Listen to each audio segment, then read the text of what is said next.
16장 1절부터 7절까지 말씀입니다. 민수기 16장 1절부터 우리 7절까지 말씀 우리 다 같이 보도록 하겠습니다. 한 절씩 교독하도록 하겠습니다.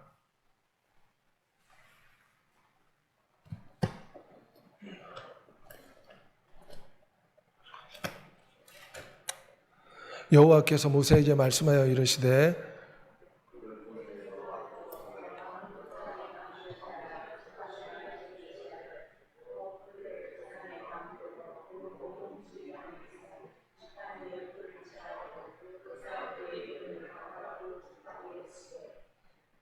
레위 지팡이에는 아론의 이름을 쓰라. 이는 그들의 조상의 가문의 각 수령이 지팡이 하나씩 있어야 할 것임이니라.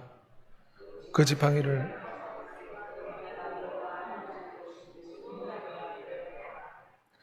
내가 택한 자의 지팡이에는 싹이 나리니 이것으로 이스라엘 자손이 너희에게 대하여 원망하는 말을 내 앞에서 그치게 하리라.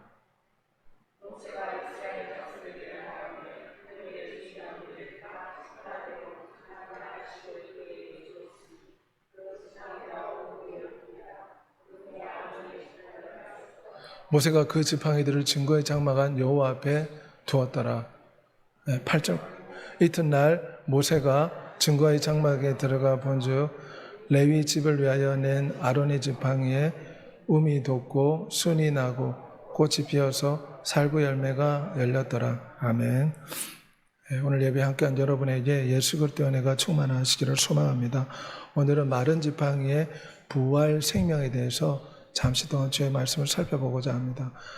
우리 강원도 깊은 산속에 이른 봄에 가장 먼저 피는 꽃이 매화꽃이라고 합니다. 매화꽃은 추운 겨울을 지나 봄이 시작됨을 알리는 꽃이 바로 매화꽃이라고 알려져 있습니다. 오늘 본문에 오면 마른 막대기에 매화꽃이 핀 사건이 오늘 본문에 나와 있습니다. 이스라엘 백성들이 모세와 아론을 원망하면서 어떻게 너희만 하나님 앞에서 제사장이 될 수 있느냐? 우리도 제사장이 될 수 있다. 모세 너희처럼 우리도 하나님의 계시를 받고 하나님을 만났으니 너희들만 제사장을 하면 되겠느냐? 원망 불평할 때 하나님께서 모세에게 말씀하셨습니다. 백성들의 원망을 잠재우기 위해서 2절 말씀에 오면 이스라엘 자손에게 말하여 그들 중에서 각 종족에 따라 지팡이 12를 가져오라. 이스라엘이 12지파로 되어 있는데 각 지파의 족장들이 자기 지팡이를 하나씩 다 들고 오라고 했습니다. 이 지팡이는 권위를 상징하고 그 족장의 대표의 지팡이를 뜻하는 것입니다. 12개의 지팡이를 가져왔을 때 지팡이를 해막 안에서 내가 너희와 만나는 곳인 증거계 앞에 두라. 그러면 하나님께서 선택하시겠다는 것입니다. 12지파가 있는데 하나님이 어떤 지파를 제사장으로 세웠는가? 하나님이 제비 뽑듯이 너희들에게 보여줄 테니까 더 이상 원망 불평을 그치라. 이것이 하나님의 방법입니다. 그래서 12명의 각 지파의 족장들은 자기 지팡이를 해막에 두었습니다. 그런데 이 막대 지팡이, 이 지팡이는 무엇을 상징합니까? 이 마른 지팡이는 생명이 없습니다. 이 마른 지팡이는 범죄함으로 하나님께 쫓겨난 오늘날 인류의 모습이라 할 수가 있습니다. 창세기 3장 24절에 하나님이 그 사람을 쫓아내고 에덴 동산 동쪽에 그룹과 두루 도는 불칼을 두어서 다시는 에덴 동산에 들어오지 못하도록 쫓아내버렸습니다. 우리 인간은 이제 영생이 사라진 죽을 수밖에 없는 마른 막대기와 같은 인생이 돼버린 것입니다. 죄로 말미암아 마른 막대기 같은 인생이 된 우리 사람들이 바벨탑을 쌓았다고 창세기에 말씀하고 있습니다. 자신들의 이름을 지팡이처럼 높이 세우려고 바벨탑을 쌓았으나 하나님이 한순간에 무너뜨리니 무력한 존재가 되었습니다. 하나님께서 12지파의 지팡이를 들고 오랬는데 이 지팡이는 생명이 없는 지팡이, 마른 지팡이입니다. 이것은 마치 모세가 40년 동안 미디안 광야에서 양을 칠 때 들고 다니던 그 지팡이입니다. 모세가 들고 다니던 그 지팡이는 무엇을 상징합니까? 40년 동안 모세의 도망자 삶을 나타냅니다. 애굽에서 이스라엘 백성을 구원하겠다고 큰 소리 쳤던 그가 40세에 바로가 들어와서 미디안 광야로 도망쳤습니다. 40년 동안 숨어서 그 목자의 지팡이를 붙잡고 40년간 살았는데, 이것은 모세가 이 마른 지팡이와 같은 인생이 되었다는 걸 상징합니다. 원래 하나님의 품을 떠난 인생은 이 마른 지팡이와 같습니다. 에스겔 30장에 보면 마른 막대기와 같은 해골들이 골짜기 곳에 널려 있었다, 성경 말씀합니다. 마른 뼈다귀, 마른 막대기 같이 생명이 없는 뼈다귀들이 널려 있었는데, 에스겔 선지자가 하나님의 말씀을 대언하니 생기가 들어가서 이 마른 막대기, 마른 뼈다귀 속에 하나님의 영이 들어가 살아있는 군대가 되었다. 오늘 본문에 오면 이 생명이 없는 마른 막대기에 부활 생명인 살구나무 꽃이 피었다. 12개의 지팡이가 각 지파별로 놔두었는데, 레위 지파, 아론이 속한 레위 지파의 지팡이에 살구나무 꽃이 피었습니다. 원래 이 마른 막대기는 생명이 없습니다. 생명이 없는데 생명이 없는 막대기에 꽃이 피었다. 살구나무는 어떤 나무입니까? 가장 먼저 봄을 알리는, 처음 꽃을 터뜨리는 그런 부활로 상징되는 꽃이 바로 살구나무 꽃입니다. 이 살구나무 꽃이 피었다, 8절에 말씀하고 있습니다. 아론의 마른 막대기에 살구나무 꽃이 피었다. 이 살구나무가 히브리 언어를 보면 깨어있다, 그런 뜻을 내포하고 있습니다. 우리 하나님께서는 마른 나무에 살구나무가 피어난 것처럼, 마른 막대기처럼 죽었지만 살구꽃으로 대변되는 부활 생명으로 주님은 살아나셨습니다. 고린도전서 15장 20절에 예수 그리스도께서 죽은 자 가운데서 다시 살아나사 잠자는 자들의 첫 열매가 되셨다. 그래서 마른 막대기에 핀 이 살구꽃은 예수 그리스도께서 부활의 첫 열매가 되셨다. 우리 주 예수님께서 부활하셔서 참된 대제사장이 되셨다. 이 나무에 살구꽃이 핀 지파만이 대제사장이 될 수가 있습니다. 예수 그리스도가 바로 이 마른 막대기의 살구꽃으로 대변되는 부활하신 예수 그리스도가 우리의 참된 대제사장이 되신 걸 상징합니다. 그분은 죽음을 이겼습니다. 그분은 원수 마귀를 이기고 절망을 이기고 죄악을 이기고 저주를 이긴 부활 생명으로 살아났습니다. 그러므로 우리 믿는 자들도 이 부활 생명이신 예수 그리스도를 통해서 지금 우리가 당면한 이 어려운 문제, 마치 마른 막대기와 같이 삶의 질병과 고난과 역경과 어려움이 있지만, 마른 막대기에 부활을 상징하는 살구꽃이 핀 것처럼 하나님 앞에 나올 때에 주님께서는 마른 막대기 같은 우리 문제를 살구꽃이 피듯이 하나님의 놀라운 부활 생명으로 이길 수 있는 은혜를 주실 줄 믿습니다. 극심한 우울증과 정신질환과 자살충동, 정죄감에 빠져 있었던 인물이었습니다. 그런데 예수의 피가 자신의 모든 죄를 속죄한다, 이 사실을 믿고 어린 양의 피를 노래하다가 올리안 쿠퍼가 정신병이 치료가 되고 하나님께 감사 찬양을 드리고 남은 생에 주를 위해 살게 됐다.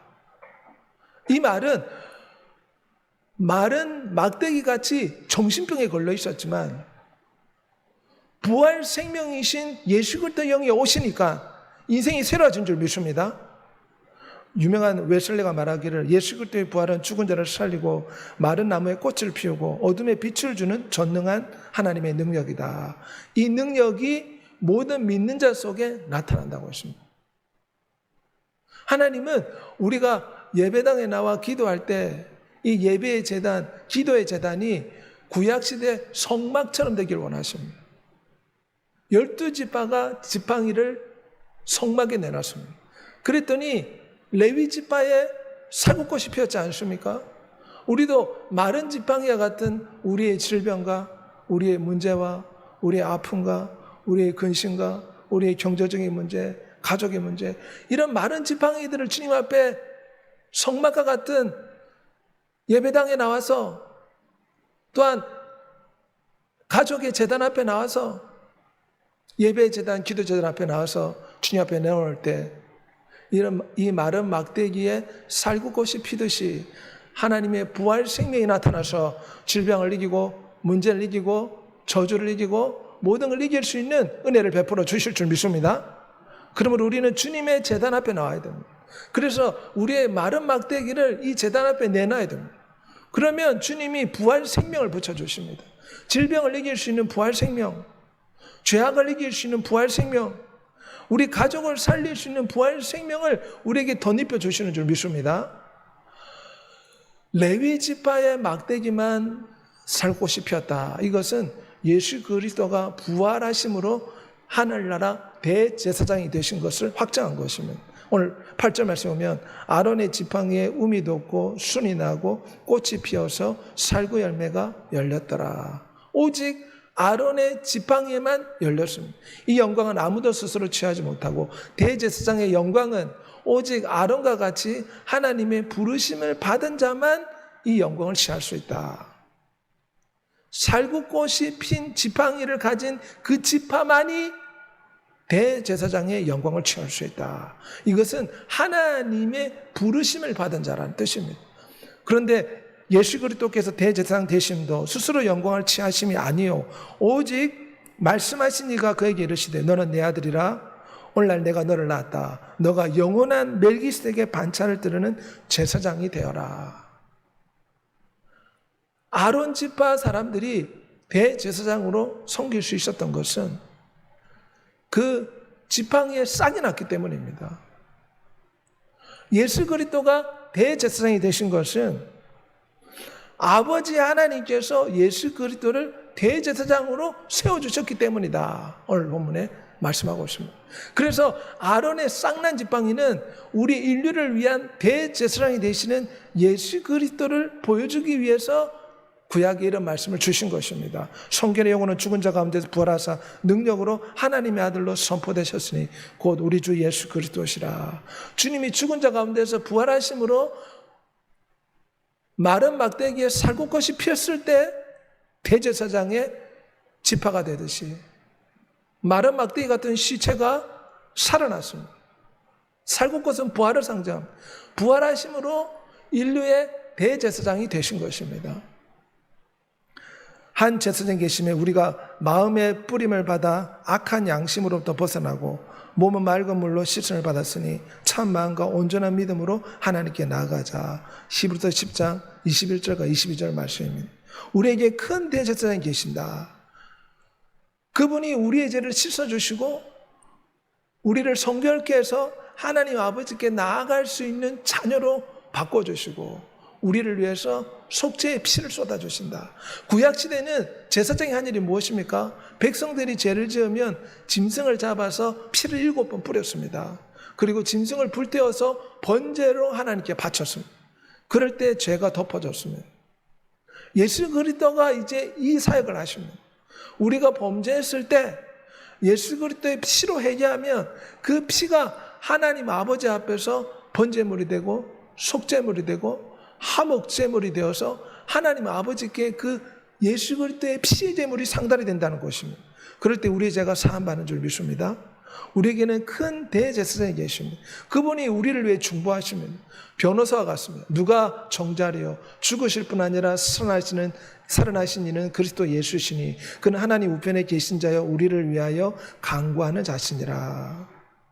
로마서 8장 34절에 있는 말씀대로 예수 그리스도가 우리의 대제사장이 되셨다는 것은 우리를 위해서 중보하고 있다는 것입니다. 원수 마귀는 우리의 잘못한 것, 우리의 부끄러운 것을 끊임없이 하나님 앞에 참수하고 고발합니다. 다윗이 범죄했을 때 원수 마귀가 하나님께 얼마나 참수한 줄 모릅니다. 당신이 그토록 사랑하던 다윗이 이렇게 범죄한 걸 보십시오. 그래서 하나님께서 말씀하지 않았습니까?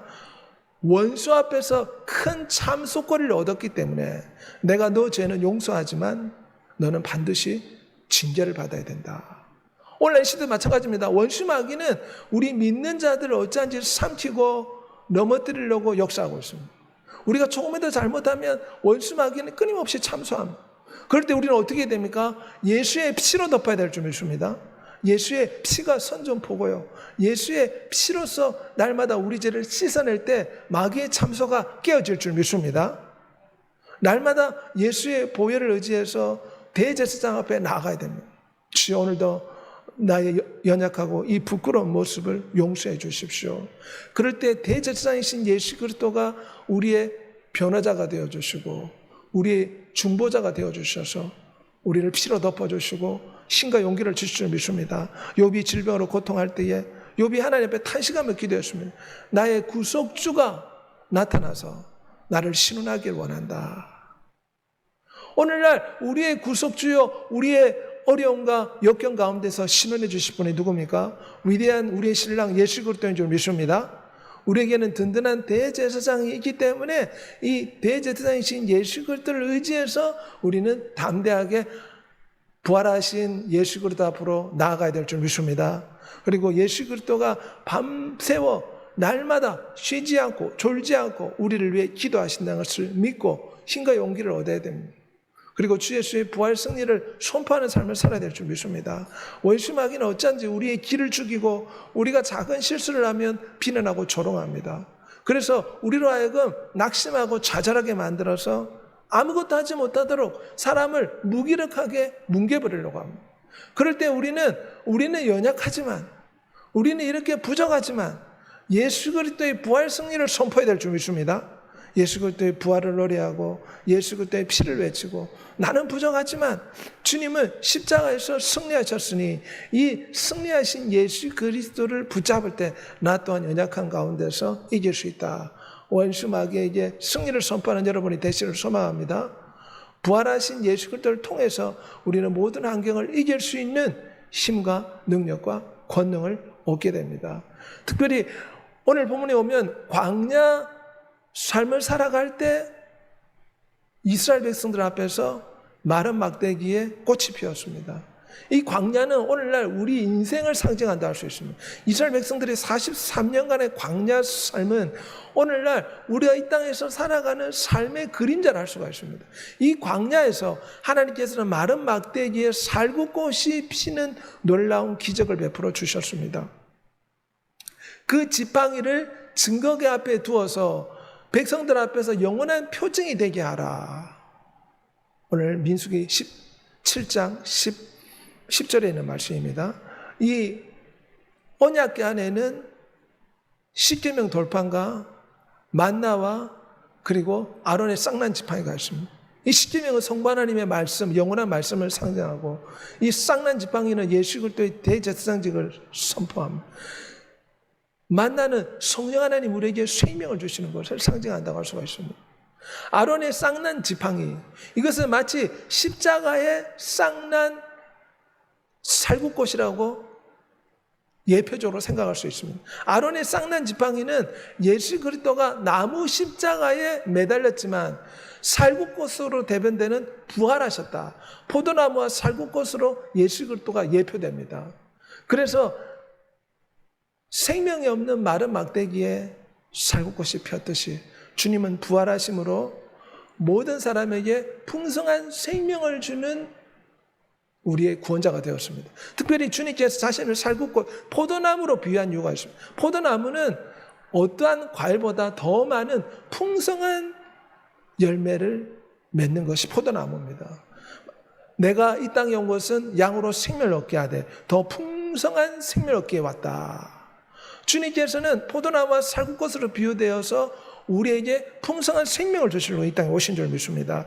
가지가 포도나무에 붙어있지 않으면 스스로 열매를 맺을 수 없음같이 너희도 내 안에 있지 아니하면 그러하리라. 나는 포도나무에 너희는 가지라. 너희가 내 안에 내가 그 안에 거하면 그 사람은 열매를 많이 맺나니 너희가 나를 떠나서는 아무것도 할 수 없느니라. 이 살구꽃으로 대변되는 예수 그리스도는 우리와 함께 하셔서 우리와 동거동락하는 그런 우리와 함께 하시는 내주하는 예수 그리스도를 상징합니다. 살구꽃, 특별히 마른 나무에 살구꽃이 피었다. 이거는 생명을 뜻합니다. 또한 이 살구꽃은 예수 그리스도를 상징하는데 예수 그리스도께서 우리에게 생명을 주시는데 주님의 살과 피를 생명으로 우리에게 나눠주십니다. 내 살은 참된 양식이요 내 피는 참된 음료라. 내가 아버지로 말미암아 사는 것 같이 나를 먹는 그 사람도 나로 말미암아 살리라. 살구꽃이다. 포도나무다. 이 말은 주님께서 우리에게 생명을 주시는 분이라는 것입니다. 우리는 주님의 살을 먹음으로 생명을 날마다 얻어야 될 줄 믿습니다. 사람이 떡으로만 살 것이 아니요 밥으로만 살 것이 아니요 하나님 말씀으로 사는 것을 깨우치기 위해서 이스라엘 백성들에게 43년의 광야 삶을 살게 했습니다. 우리가 이 땅에서 왜 시련과 고통과 아픔 가운데서 삽니까? 사람이 밥으로만 물질로만 TV와 영화와 유튜브로만 사는 것이 아니라 하나님 말씀으로 사는 것을 깨우치기 위해서 우리가 이 땅에서 살아가는 줄 믿습니다. 이게 신명기 8장의 말씀입니다. 이 떡을 먹으면 영생하리라. 내가 줄 떡은 곧 세상의 생명을 위한 내 살이다. 살구꽃으로 대변되는 부활 생명을 우리가 체험하려면 주님의 살을 날마다 먹어야 될 줄 믿습니다. 주님의 살을 먹을 때 우리 영혼이 충만해집니다. 클레보리의 베르나데 간증인데 늘 말씀을 가까이 했고 특별히 아가서 말씀을 깊이 묵상하다가 하나님께서 우리를 얼마나 사랑하는가, 하나님께서 우리를 사랑하는 수준도 단계가 있다. 그래서 하나님의 사랑의 단계를 가르쳤습니다. 그래서 많은 사람들이 이 베르나드를 통해서 하나님을 만나고 주님을 체험하게 됐다고 합니다. 예수 그리스도의 말씀이 우리 속에 풍성히 거할 때 우리는 주님을 부활 생명으로 체험할 수가 있습니다. 살구꽃으로 대변되는 부활 생명을 경험할 수가 있습니다. 어찌하든지 하나님의 말씀으로 충만해져야 됩니다. 말씀으로 무장돼야 됩니다. 말씀의 갑옷을 입어야 됩니다. 그래서 신명기 말씀에 보면 이스라엘 백성들에게 이마에 말씀 상자를 붙이고 손에 말씀 상자를 들고 다니고 또한 손목에 말씀의 띠를 묶어서 다녀라. 이 말은 복 있는 사람은 주야로 말씀을 묵상하는 자로다. 지금 우리는 유튜브를 보면서 시간을 거의 다 빼앗기지 않습니까? 세상 뉴스를 보다가 세상 영화를 보다가 세상 것에 정신이 빼앗겨서 시간 가는 줄 모르고 살아가는 것이 오늘날 이 세대 사람들입니다. 그래서 기도할 시간에 호기심 우상인 휴대폰을 붙잡고 있습니다. 말씀 볼 시간에 휴대폰 우상을 붙잡고 우리의 호기심을 자극하는 도파민을 자극하는 영상들을 내리고 있는 것이 오늘날 우리의 모습이지 않습니까? 그러므로 우리는 어찌하든지 우리의 정신과 생각이 하나님의 말씀으로 가득 채워져야 될 줄 믿습니다. 우리가 직장에서 일을 해야 되고 또한 가족을 돌봐야 되고 사회에서 여러 가지 바쁜 상황 가운데 있지만 그럼에도 불구하고 늘 말씀을 붙잡고 말씀을 듣고 말씀을 기억하고 말씀을 암송하고 말씀으로 충만할 때 우리가 죄를 이기고 부활 생명을 체험하게 될 줄 믿습니다. 부활 생명을 체험하는 것은 말씀을 가까이 할 때 부활 생명을 체험할 수가 있습니다.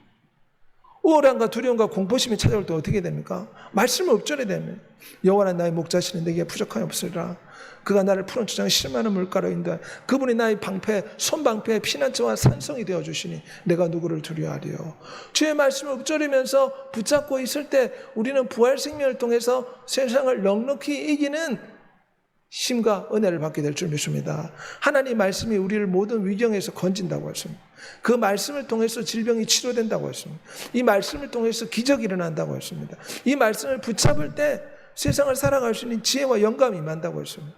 우리 하나님은 전능하셔서 그 말씀이 살아있다고 했습니다. 그러므로 우리가 구원의 방법을 멀리서 찾을 것이 아니라 지금 내가 가까이 붙잡고 있는 성경 말씀을 가까이 하고 그 말씀을 늘 묵상할 때 우리는 부활 생명을 먹을 수가 있습니다. 부활 생명을 체험할 수가 있습니다. 이 부활 생명을 통해서 우리는 모든 걸 이길 수 있는 힘을 얻게 될 줄 믿습니다. 나의 계명을 지키는 자야 나를 사랑하는 자니 나를 사랑하는 자는 내 아버지의 사랑을 받을 것이요 나도 그에게 나를 나타내리라. 요한복음 14장 21절의 말씀입니다. 바실리오스의 간증인데 자기 전 재산을 330년 당시에 구호소경 병원을 설립해가지고 가난한 사람들을 도와주고 구제하며 온몸에 이 십자가 옷을 붙이고 사람들 앞에서 자신의 남은 생에는 예수 그리스도를 살겠다, 말씀을 지키며 살겠다 다짐하며 살았다고 합니다. 우리도 어찌하든지 하나님 말씀을 늘 묵상할 뿐만 아니라 그 말씀을 지키려고 애를 써야 될 줄 믿습니다. 우리가 주님을 사랑한다고 노래하지만 주님을 사랑하는 것은 주님의 계명을 지키는 것이 주님을 사랑하는 것이다. 우리 사랑에는 입술만의 사랑이 있고 행동이 수반되는 사랑이 있지 않습니까? 우리 하나님은 행함이 없는 믿음은 죽은 믿음이다. 그래서 행동이 수반되기를 원하십니다. 우리가 사랑을 표현하기를 원하십니다. 그래서 우리 수요일 나와서 예배드리고 우리가 정시에 기도를 하고 하나님 앞에 나와 새벽에 부르짖고 이런 우리의 이 사랑의 행동을 보여드려야 될 줄 믿습니다. 주님의 계명을 지키는 자가 정말 주님을 사랑하는 것이다. 이 말씀을 늘 새기고 주의 부활 생명을 날마다 체험하는 여러분 되시길 바랍니다. 이 부활 생명을 체험하려면 주님의 피를 마셔야 됩니다. 어린 양의 피에 그것을 씻어 회개케 하였다, 희게 하였다. 계시록 7장 14절 말씀입니다. 시에나의 카타리나의 간증인데 흑사병 환자를 돌보면서 그녀가 간증한 것은 영적 삶의 이 전쟁터에서 나의 무기는 예수 그리스도의 피에 내 영혼을 날마다 담그는 것이다. 그래서 늘 예수 그리스도의 피를 노래하고 예수 그리스도의 피가 온몸에 적시지는 걸 상상하고 예수 그리스도의 피가 자신의 온 영혼을 담그는 것을 늘 생각했다고 합니다. 그 보혈을 붙잡고 살아갈 때 마귀가 참수할 수가 없습니다. 우리 인간은 실수할 수밖에 없고 넘어질 수밖에 없고 범죄할 수밖에 없는 인생입니다. 그렇기 때문에 주님은 피를 음료수처럼 마시라고 하십니다. 늘 피를 주장해야 됩니다. 그래야지 마귀의 참수를 이길 수가 있습니다. 마귀는 끊임없이 우리의 잘못을 하나님 앞에 고자질합니다. 우리에게 불리한 것들을 끊임없이 하나님 앞에 해코지할 때 우리는 피를 주장해야 될 줄 믿습니다. 그래서 보혈 찬양을 많이 불러야 됩니다. 예수의 피로 나를 씻어줘. 샤워할 때도 예수의 피가 내 온몸이 적셔지게 해 주시오. 물을 마실 때 예수의 피가 내 영혼을 적셔주게 해 주옵소서. 비를 맞을 때 예수의 피가 내 온몸에 뿌려지게 하옵소서. 날마다 예수의 피를 붙잡고 의지하여 살아간 여러분이 되시길 바랍니다. 토마스 왓슨 목사님의 이야기인데 성도들의 삶은 부활의 삶이다. 우리는 매일 죽고 매일 살아난다. 아론의 지팡이처럼 우리는 죽은 것 같지만 하나님의 생명이 우리 안에서 작동하고 있다.